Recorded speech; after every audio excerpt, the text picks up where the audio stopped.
Кудай таалам чымын чиркейди же андан дагы майда болгон нерселерди силерге мисал келтирүүдөн тартынбайт, уялбайт деди.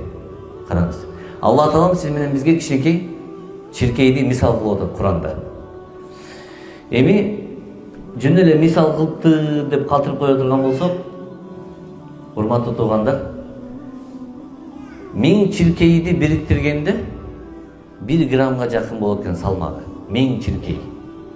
Элестетиңиз. Бир чиркейдин салмагы канча болот? Ошон үчүн коңгондо анын коңгонун не кылбайсыз? Билбей каласыз, сезбейсиз. Кудай таалам ага ушунчалык кичинекей болгону менен 100 көз бериптир да. Чымынга дагы, чиркейге дагы. Бирок Кудай таалам чиркейге 100 көз берген менен ал сиздин формаңызды кебиртеңизди көрбөйт экен да. Жөн эле сезет экен. Жылуулук менен. Адамды канча алыста турсаңыз да сиздин денеңиздин жылуулугун сезет экен. Алла таалам ошондой ага мүмкүнчүлүк бериптир, караңыз. Анын ошол жыт менен, жылуулук менен аны адамга эмне кылат экен? Келип конот экен. Коңгонун адам билбейт. Качан гана чагып, анан кеткенден кийин кытышканын билесиз, сезесиз, чиркей чагып кетти деп. Бирок ошол коңгонун дагы билгизбей, ушунчалык Кудай таалам жеңил кылган, билбейсиз такыр. Андан соң урматтуу, себеби деген адамдын денеси эң жука, сезимтал болот. Денеси сезбеш үчүн эң биринчи сизге наркоз берет экен, ошол жериңизге. Караңыз.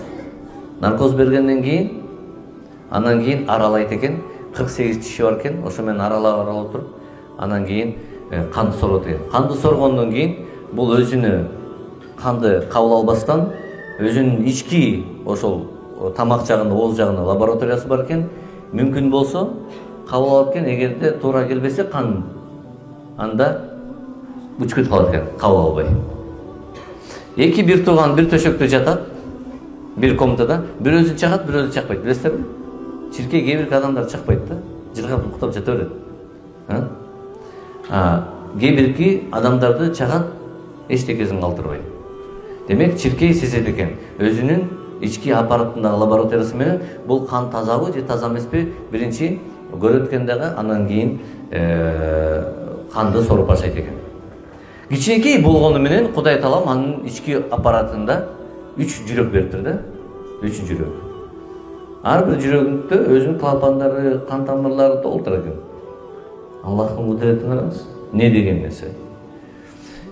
Алла таалам ушундай куркумурскаларды, ушундай чиркейлерди мисал келтирүүдөн уялбайт дейт. Эгерде Кудай таалам чиркей жөнүндө дагы айткан. Муну изилдей берсе өтө көп экен. Алла таалам кудурети ушул жерден көрсөтүп болот.